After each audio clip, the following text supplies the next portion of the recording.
교회를 개척하고 지나간 세월을 따져보니까 18년이 됐습니다. 18년 됐으니까 제가 지금 이제 63인데 너무 금세 간 것 같아요. 근데 저만 생각하니까 금세 간 거 생각했더니 주변 둘러보니까 그렇게 아가씨 같은 우리 박정아 목사님도 이제 나이가 들어 보이고 또 뭐 우리 애들도 벌써 애기 깐난 애기 같은 우리 희열이 희실하기도 이젠 다 아주 총각 같고 처녀같이 커졌습니다. 우리 애들도 부든 시집가고 우리 조그만 아주 어린 재원이는 벌써 이제 나이 30이 다 된 청년이 돼버렸습니다. 참 시간이 그냥 유수같이 빨리 지나는 것 같아요.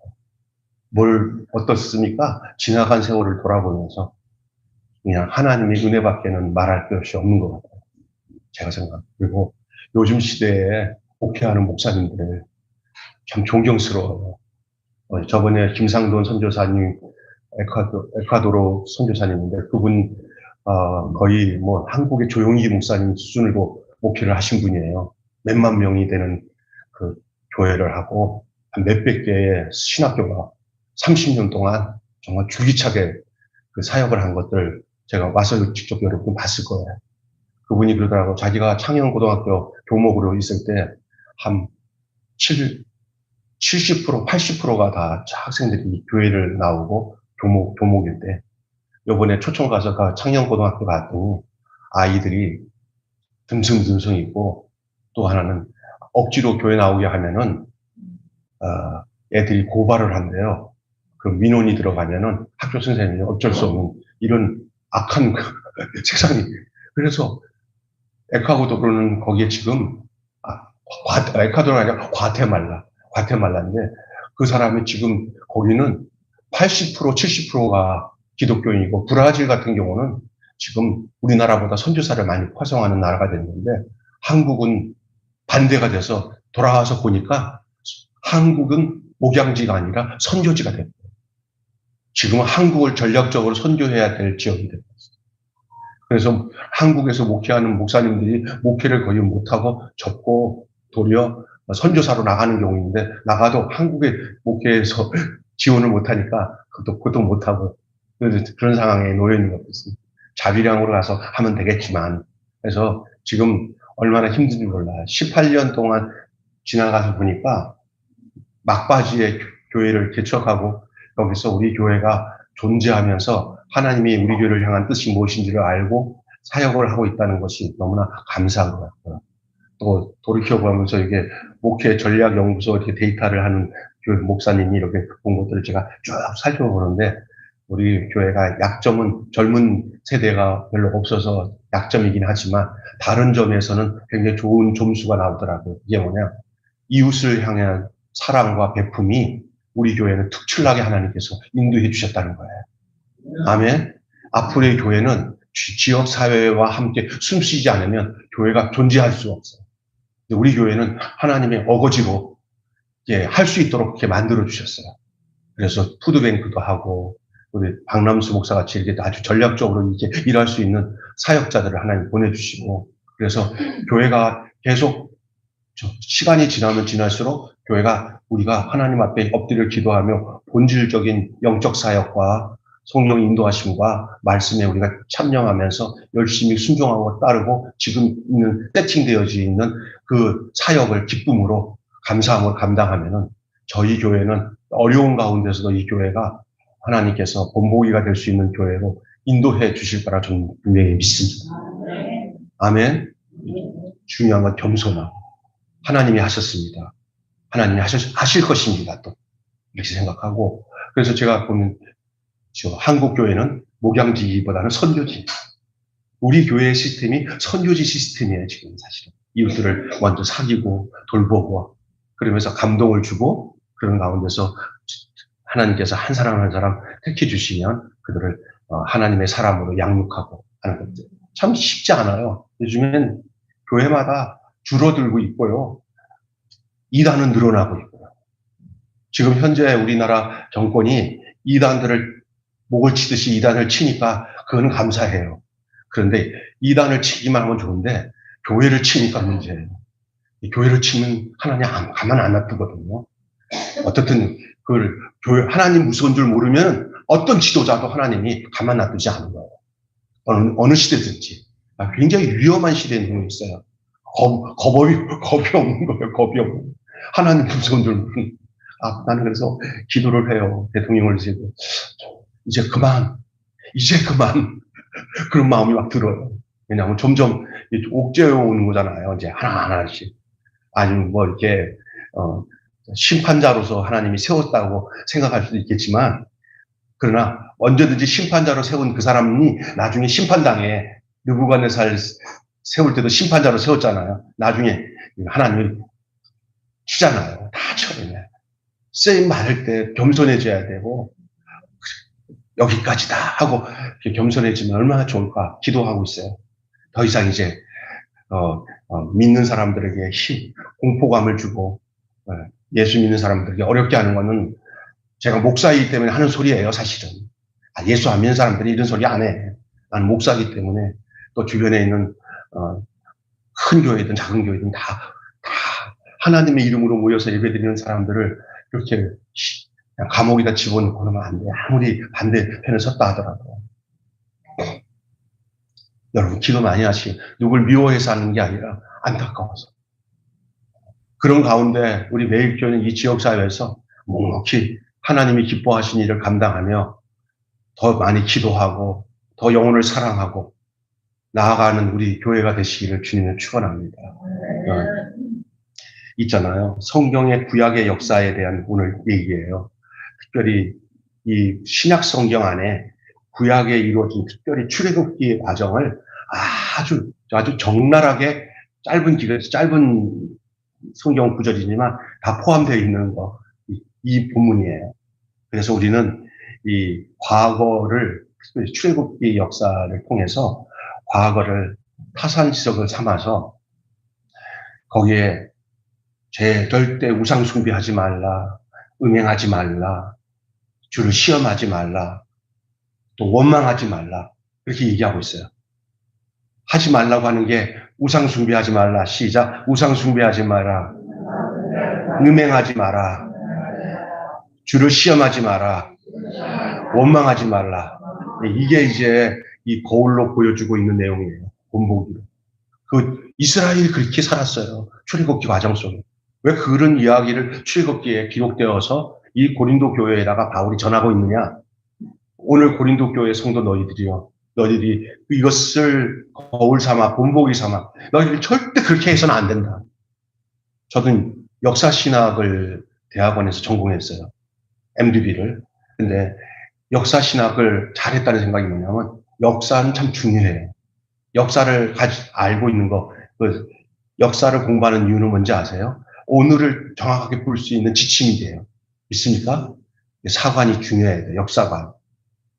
근데 역사를 잘못 삐뚤어게 봐갖고 잘못 해석하면 달라질 수 있거든요. 특별히 성경의 역사에서 이 출애굽의 역사를 통해서 우리에게 보여주는 게 뭐예요? 오늘 우리가 그렇게 살면 안 된다는 것을 알게끔 하는 거예요. 반면교사를 삼아야 돼요. 이렇게 했더니 망하는구나. 우리는 절대 그래서는 안 되는구나.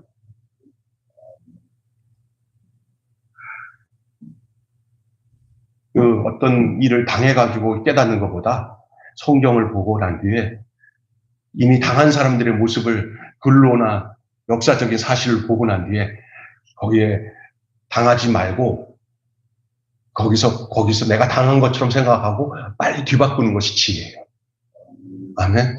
죽도록 얻어맞고 난 뒤에 저 출애굽기에 음행하다가 당한 거, 또 우상숭배하다 당한 거, 주를 시험하다 당한 거, 원망하다 당한 거, 나도 한번 해봐야지. 우상숭배해갖고 나도 음행을 해봐야지. 나도 주의 시험을 해봐야지. 원망해갖고 징탕 당하고 난 뒤에 돌이킨다고 하는 것은 어리석은 거예요. 절대 그러다가 지옥 갈 수도 있어요. 그런데 성경을 딱 보니까 구약의 이야기를 보니까 우리 이거 당하면 안 되는구나. 알고는 말씀 보고 깨우쳐서 앞으로 우리도 그런 일을 하면 안 되겠구나 하는 것을 그 과거에 있었던 이스라엘의 역사를 보면서 오늘의 우리의 삶에 이것을 비춰보면서 우리가 여기서 돌이키면은 그게 가장 지혜로운 것이고 그게 하나님이 원하시는 뜻인 줄로 믿습니다. 아멘. 지혜로운 사람은 오늘의 현실을 과거의 역사와 미래의 꿈에 연결시켜 본다고 했어요. 과거는 좋은 추억으로 남겨주며 삶의 이정표가 될 수도 있어요. 성도에게 과거의 역사는 바른 신앙의 지침서입니다. 그러면 여러분 이 성경뿐만 아니라 지나온 나의 세월을 또 생각해 봐야 돼요.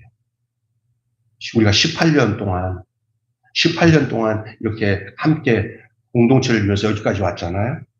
과거에 하나님께서 우리를 지켜주시고 여기까지 인도해 주신 것, 또 우리의 자녀들, 우리의 교회, 우리 집사님이 기도하면서 하나님 우리 교회를 인도해 주신 거 감사합니다 할 때 제가 찡 하더라고요.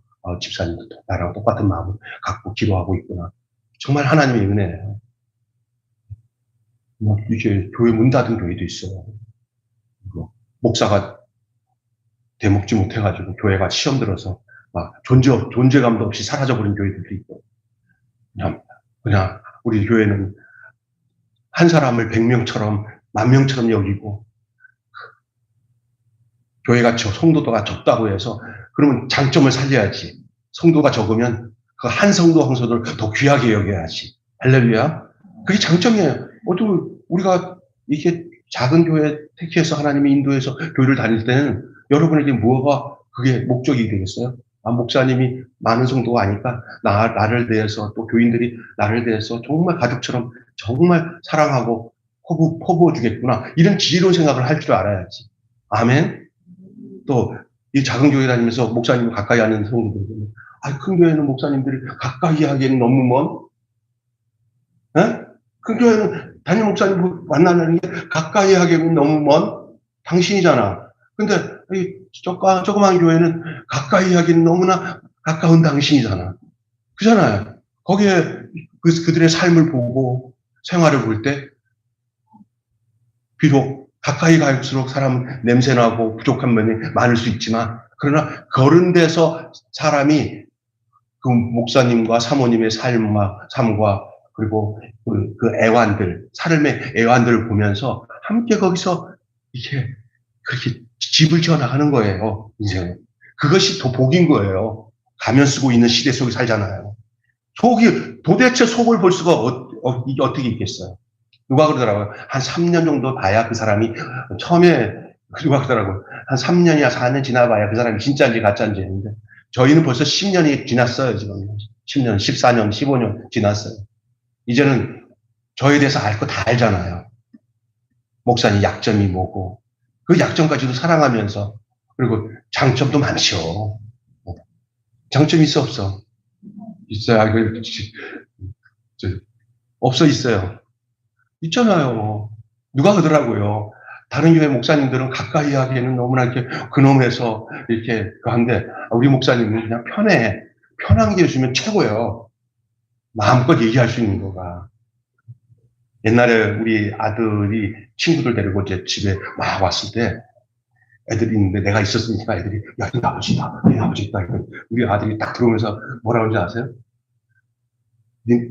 야, 아버지 있다고 그러니까 애들이 겁내서 안 오잖아. 근데 딱 들어오면서 하니까, 야, 괜찮아. 우리 아버지는 괜찮아. 딱 자신있게 들어오더라고. 저는 그게 나쁜 게 아니라, 나는 행복한 아버지구나. 우리 아버지는 괜찮아. 들어와. 애들 들어오는데 내가 잘해줬죠. 네. 그때, 영훈아. 할렐루야? 옛날에는 그게 별로 안 좋다고 생각했어요. 많은 사람들. 근데 이쯤에는요, 이게 어른들이 먼저 인사하는 게 지혜로운 거예요.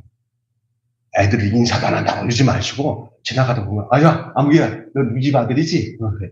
야, 아저씨가 아빠 친구다. 왜 이렇게 인사하면 안 돼? 지나가다가, 자식, 인사도 안 하고 이러지 마. 그거는 적응 못 하는 거예요. 목사님도 마찬가지예요. 먼저 포용하지 않으면 안 됩니다. 사랑은 표현하는 거예요.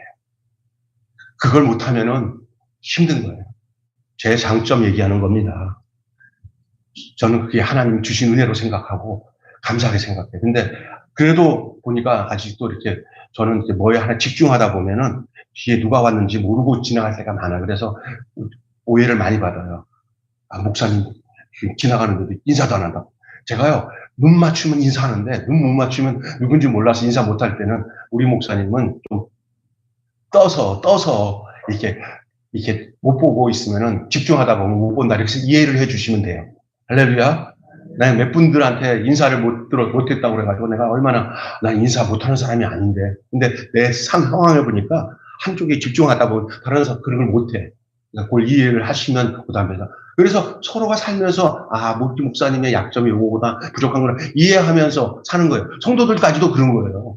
서로 이해하고 사랑하며 사는 거예요. 인생을 살아가는 그 과정은 왜 필요하냐? 이해하는 과정인 줄 믿습니다.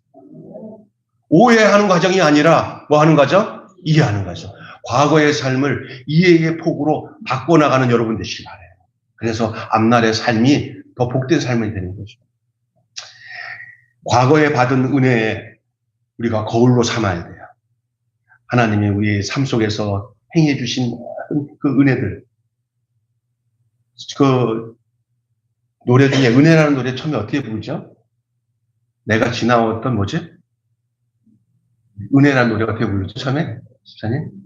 내가 누려왔던, 그렇죠. 내가 누려왔던 모든 것들은, 내가 지나왔던 그런 것들을 다. 그 은혜라는 거예요. 모든 것이 은혜,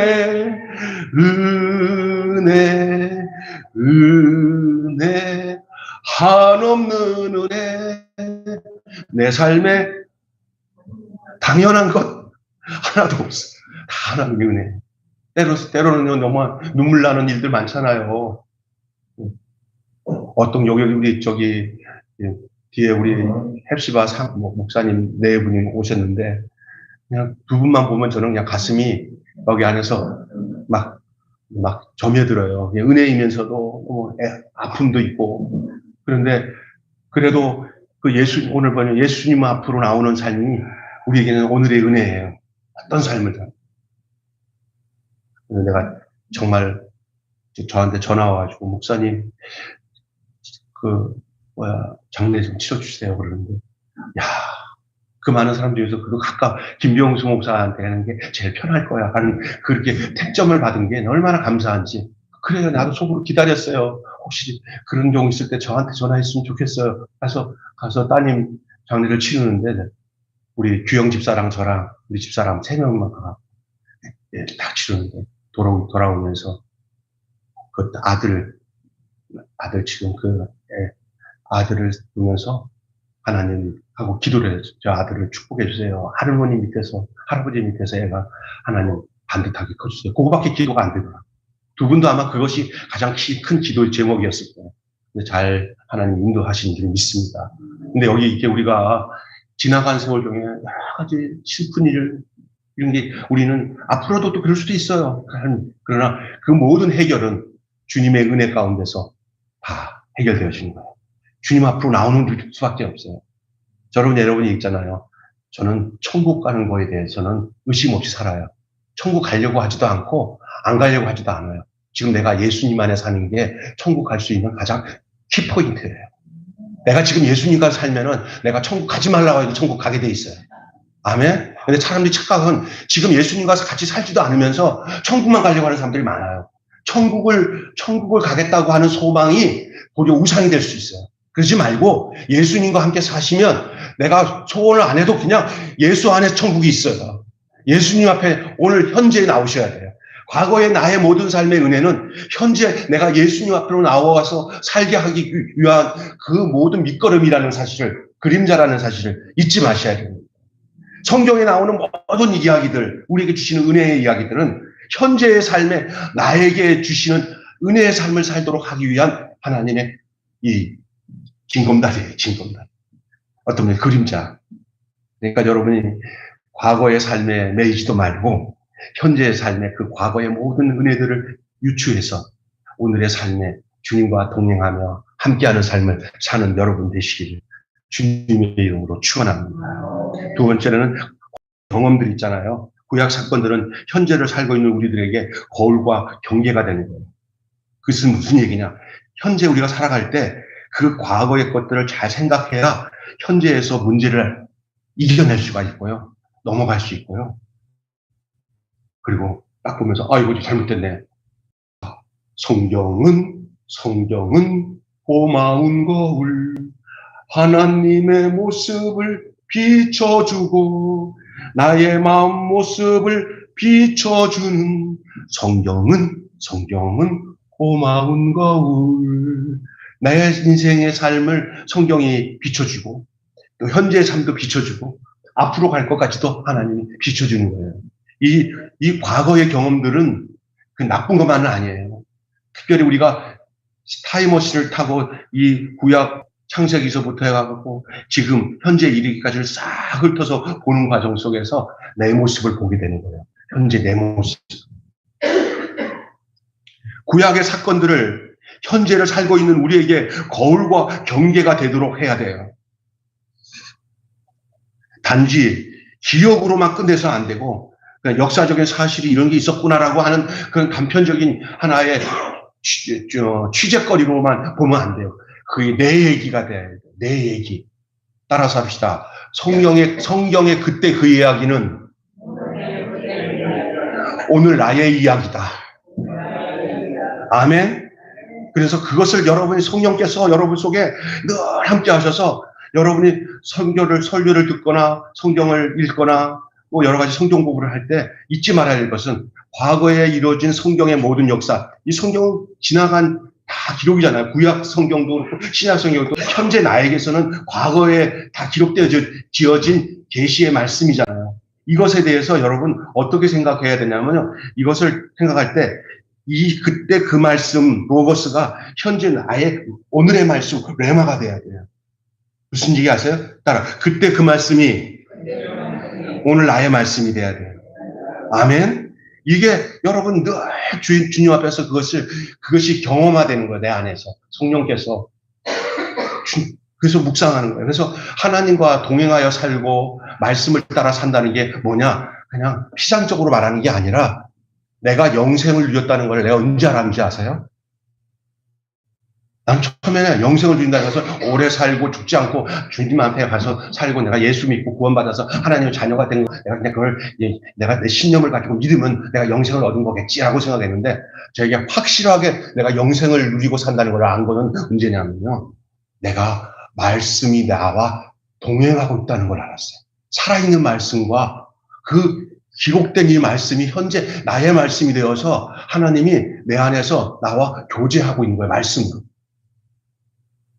말씀은 살아있어요. 내가 살아있으니까 말씀이 살아서 오는 거예요. 내가 죽어 있으면 말씀도 살아서 안 와. 내가 성령으로 거듭나서 하나님의 사람이 되니까 어느 순간에 하나님의 말씀이 살아있는 말씀이 돼서 내게 와서 내게 말씀을 하는 거예요. 성경은 기록된 글자로 되어 있지만 성령께서 이 말씀이 살아서 내 안에서 오셔서 나에게 병수야 오늘 말씀에 뭐라고 하든 이런 얘기 너 뭘 느꼈니? 아유 내가 잘못 알았는데 하나님 전에는 몰랐는데 이번에 읽다 보니까 하나님 나에게 이렇게 가르쳐 주시. 그럼 어떻게 해야 돼? 저 잘못했어요. 앞으로 잘할게요. 어떻게 해야 돼? 예수님의 피로 씻어주세요. 그래 잘했다. 그러면 어떻게 살아야 되겠니? 하고 또 말씀을 해주세요. 말씀과 성령이 함께하네. 그러면서 그 안에서 나에게 말씀하시는 거예요. 그래서 내가 돌이켜서 딱 했더니 이런 거예요. 내가 영생을 누리는구나. 이게 영생이구나. 내가 왜 엉뚱한 데서 영생을 찾지? 이거 말씀이 나한테 들려지네. 내가 그 말씀대로 살려고 순종하네. 이때부터 이제는요, 여러분이 영생을 누리는 거예요.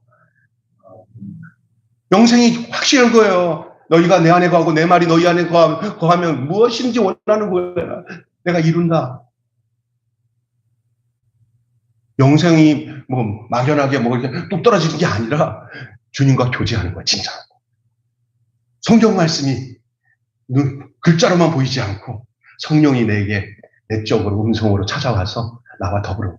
그래서 때로는 이렇게 말씀하셔요. 막 콕 찔러요. 아이고 잘못했습니다. 주여. 그렇게 느껴져서 내게 죄를 깨닫게 하셔서 어떤 사람은 잘못된 구원파들은 그 죄를 깨닫지도 않고 그냥 다 해결됐다고 이렇게 믿고 나는데 지멋대로 사는 사람인데 그거 아니에요. 이게 꼭꼭 찔려야 돼. 살아있기 때문에 찔리는 거예요. 그러면 그게 해결이 돼요. 너희가 너희 죄를 자백하면 저는 미쁘시고 그러고서 너희 죄를 사하시며 모든 불의에서 너희를 깨끗게 하신다 그랬어요. 할렐루야. 주님과 동행하는 거예요.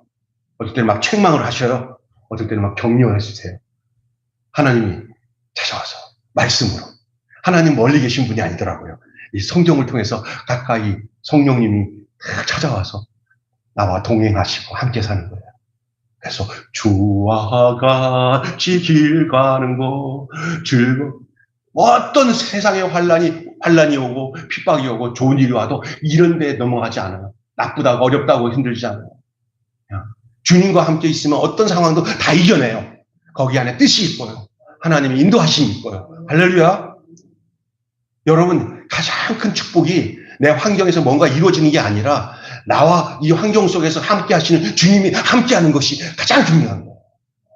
내가 늙어도 같이 하고, 내가 젊었을 때 함께 하셨던 하나님이 지금도 함께 하시고, 내 묵신이 끝나는 그 시점까지도 하나님이 늘 동행하신다는 이 과거의 경험이 우습게 생각하면 안 돼요.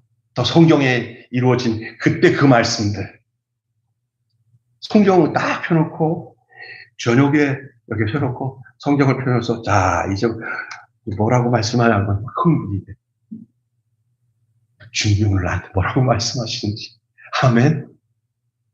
여러분, 이렇게 주님과 동떨어져서 살면은요, 막 불안해요. 그러나 세상이 흉흉해도 주님이 여러분에게 말씀하시는 말씀들을 과거에 이루어졌던 모든 경험들, 오늘 본문에 보면 막 그냥 그 출애굽 시대 때, 광야할 때 막 하나님을 배반하고 우상을 숭배하다가 망하고, 음행하다가 망하고, 주를 시험하다가 망하고, 쫙 나오잖아요. 너희는 그렇게 하지 마라! 그렇죠? 하지 마라 그러잖아요. 오늘 우리가 이것을 다 거울로 삼고, 살아가는 거예요. 과거의 교훈도 마찬가지죠.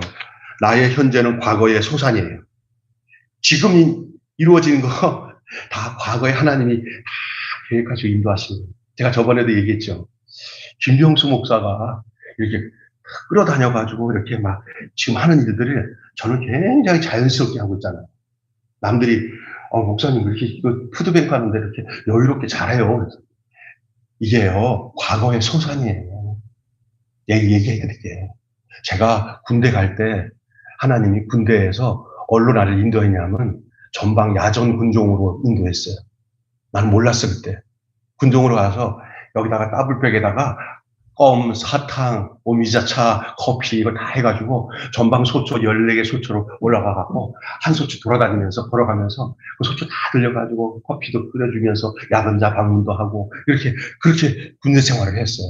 그리고 또 휴가 때 나와가지고는 이제 같이 동기 목사님 중에 예일여고 교목이 계셔요. 나중에 교장 됐지만 그분한테 가서 저기 예일여고의 학생들 유문 편지를 두 다발, 그냥 차에 조그만 봉고차에 가득 실어가지고 와갖고, 그 전방을 풀었더니, 얼마나 막 군인들이 좋아하는지, 막 이런 걸 하다 보면서 커피 나누고, 이런 거 하고 왔어요. 그래서, 군대에서 쎄껏 나누다가 왔다.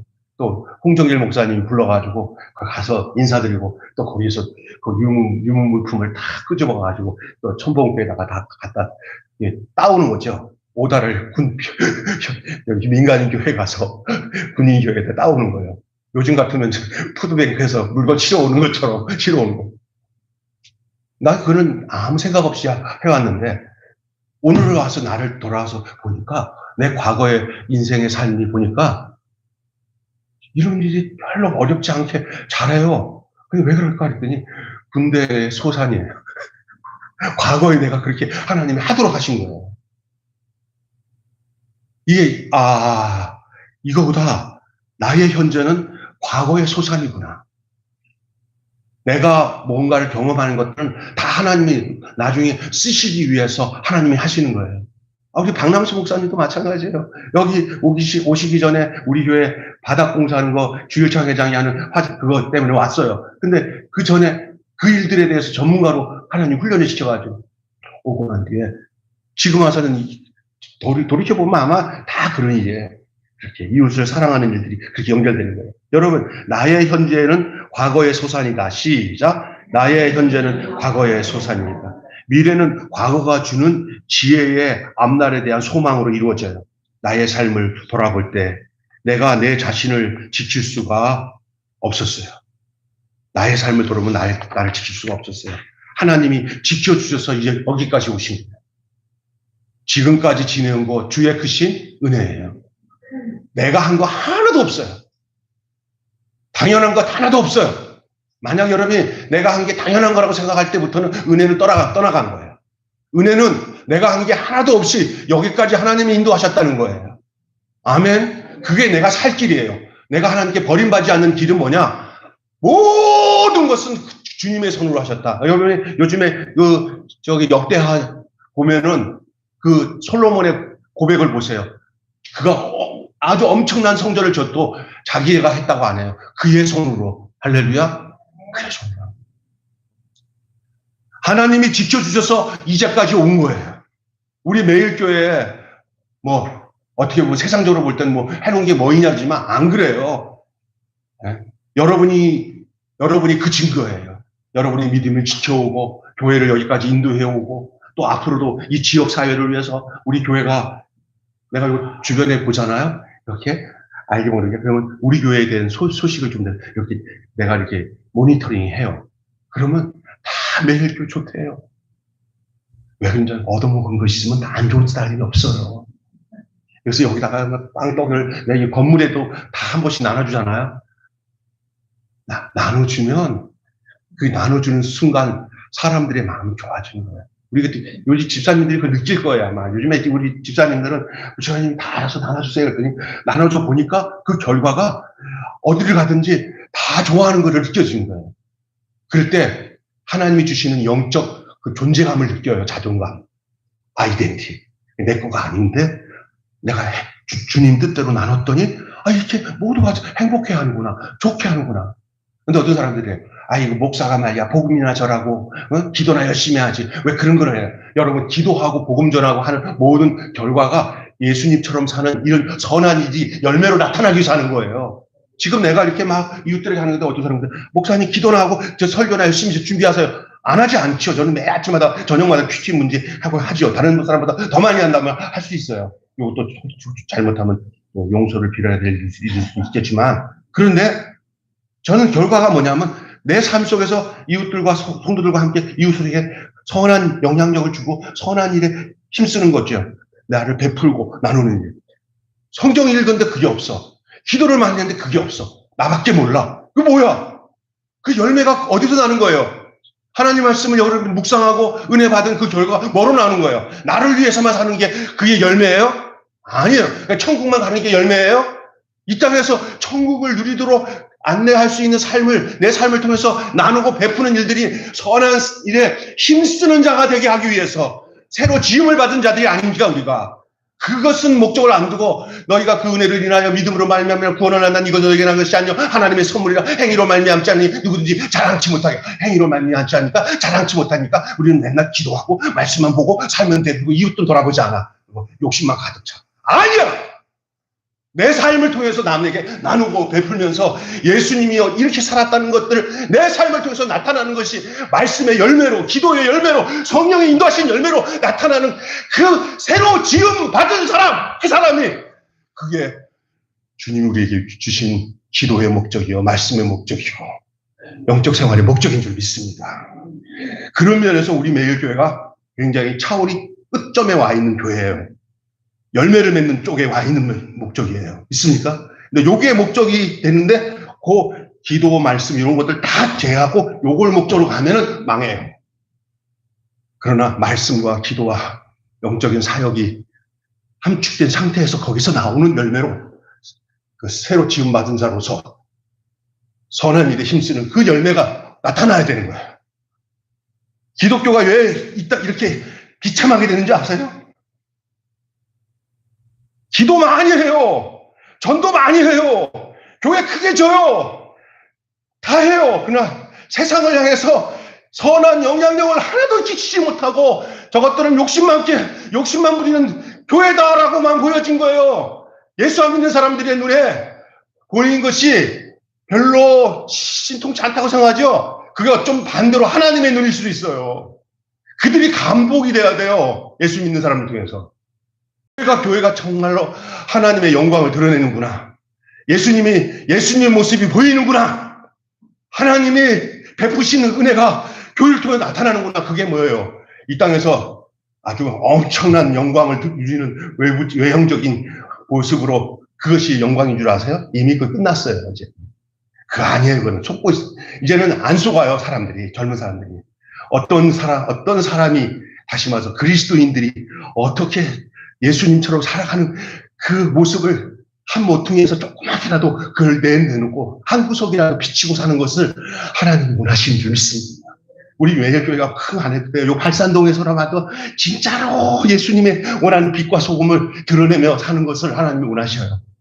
그리고 너무나 우리를 작게 여기지 마세요. 진짜 배기, 진또배기가 되세요. 아멘?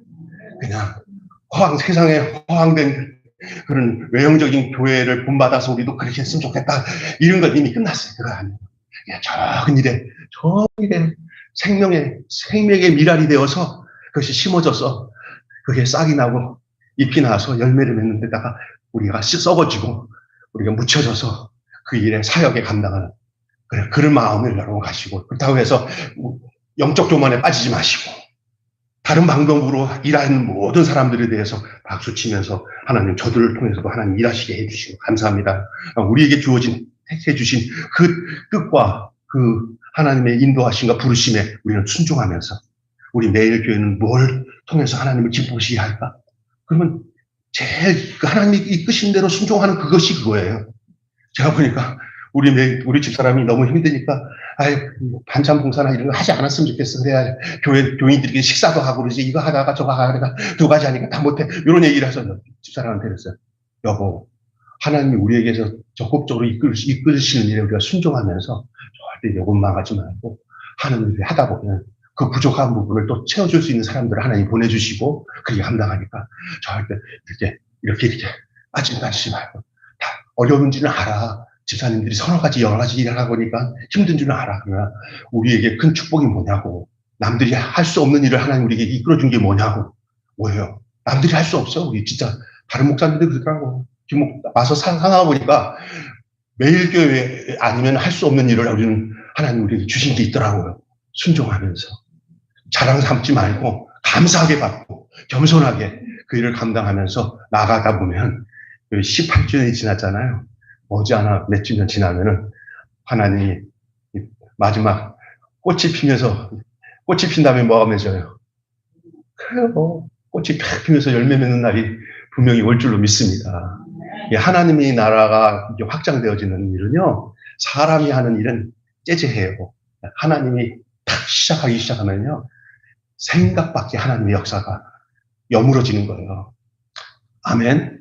네, 그동안 우리가 많은 기간 동안에 오랫동안 기초를 닦고 그래서 하나님의 일꾼들을 보내주시기 시작하는 가운데 있고, 특별히 시작하기 전에 중요한 아주 대두보 같은 그런 기둥 같은 사람들이 세워져야 그 다음부터 일이 되는데 우리는 좀 기둥이 세워지는 상태가 되어서 하나님께서 이제 앞으로 우리의 교회를 통해서 우리가 이 과거에 지나온 하나님의 은혜를 잊지 않고 그리고 과거의 교훈들을 잊지 않고 경험들을 잊지 않고 그 안에서도 우리가 순종하게 나가면 우리 하나님의 당신의 뜻을 몸된 교회를 통해서 이루실 것을 저는 분명히 믿습니다. 마지막 부분 한번 마치겠습니다. 자, 시작. 바울은 출애굽 당시 조상들의 범한 우상숭배에 참여해 나쁜 선례를 들어 종하게 하나님 때 백성이 피해야 할 일을 무엇인지 보여준다. 우리는 절대 교만하지 마십시다. 네. 우상숭배하지 맙시다.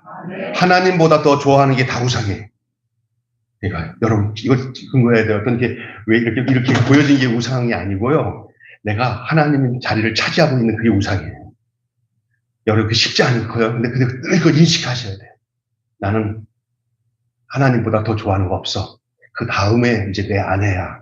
그 다음에 내 자식이야. 이렇게 되면 그 하나님이 그 안에서 보호하셔요. 그냥 하나님 자리를 자식이 차지하거나 내 돈이 차지하면은 이제 돈이 그 사람을 지배해요. 그 자식이 잘 지배해요. 이 신앙인이 그게 중요한 게 뭐냐? 최고의 자리가 하나님이에요. 돈을 사랑하지 말라는 얘기보다는 돈을 하나님 두 번째로만 좋아해도 하나님이 이 돈을 보호하셔요. 있습니까? 근데 내 자리에 돈 자리가 하나님 자리에 올라가잖아요. 그때부터 하나님 버리게 돼 있어요. 두 주인을 섬길 수가 없어요. 아멘? 네? 그러니까 여러분이 저쪽으로 인생은 하나님이 전부예요. 그러니까 남편 약속보다 하나님 약속이 더 우선이에요. 남편한테 너 나랑 살려면 나 따라와. 하나님한테 이래야 돼. 그냥 내가 하나님 버리고 당신 따라갈게. 그럼 망하는 거예요. 믿습니까? 내가 그냥 노골적으로 얘기하는 거예요. 지혜롭게 하시라는 거예요. 그러니까. 아멘? 난 30년, 40년 가까이 그 한경 교양에 있는 우리 권사님 한 분이 지금도 만났는데 그때가 몇 년이야? 20, 30년 됐는데 그때도 뭐냐면 남편이 여기까지만 해준 것도 감사해요. 그러면서 아주 교양을 떨면서 그렇게 해서 언젠가는 전도를 제 하겠다고 내가 몇십 년 지난 거예요. 와서 만났더니 권사님 어떻게 아빠 교회까지 들어서 이제 교회 나오시죠? 그랬더니 똑같아요. 하나도 안 바뀌었대요. 권사님 늘 어떻게 생각했어요? 그것을 감사하게 그렇게 하나 언젠가 그 시간이 지나면서 점점 이렇게 하나님 쪽으로 끌어와야 되는 거예요. 근데 그걸 억지로 하는 게 아니라 하나님 지혜를 주셔요. 그것도 막 무대투 하다 보면은 되는 밥에 그냥 장똥 깨는 날이 있으니까 잘해야 되지만 그 중요한 거예요. 여러분 진짜 중요한 게 하나님께로 인도하는 거 그거로. 자, 하나님의 지켜주셔서 여기까지 왔는데 여기 과거 모든 삶 주님 우리에게 여기까지 인도하신 것들 생각하면서 앞날에 더욱 주님과 가까이 하며 주님의 뜻을 이루는 저와 여러분이 되시기를 주님의 이름으로 축원합니다. 우리는 어떤 길을 가고 있어요? 과거의 교훈을 삼되 매이지 말고 새로운 미래를 만들어 가십시오. 하나님의 은혜를 소망하고 간구하십시오. 부족한 내 모습과 함께 길과 진리 되신 주님을 보시기를 바랍니다. 과거의 모든 것들을 합력하여 손을 이루시를 하나님의 은혜를 사모함으로 받으시기를 주님의 이름으로 축원합니다. 기도하겠습니다. 하나님 아버지, 우리 매일교회를 18년 동안 지켜주시고 여기까지 인도해 주신 하나님의 은혜를 감사합니다. 우리가 세상적인 판단으로 교회를 바라보지 않고 여기까지 우리의 생명을 지켜주시고 교회를 은혜 가운데 보존해 주시고 또한 소망을 가지고 이 교회를 바라보면서 오늘 내가 이 교회의 지체로서 이 교회의 각 받은 그 은사를 통해서 쓰여지는 기둥과 하나님의 그 지체가 되어서서 우리가 하나님 아버지 여기까지 이르게 해주신 것을 생각할 때 감사합니다. 앞으로 이 몸된 교회를 통해서 하나님의 영광이 나타나게 하시고 우리는 비워지게 하시고 온전히 하나님만 드러나는 영광스러운 몸된 교회 되도록 축복하여 주시옵소서. 우리 주 예수님의 이름으로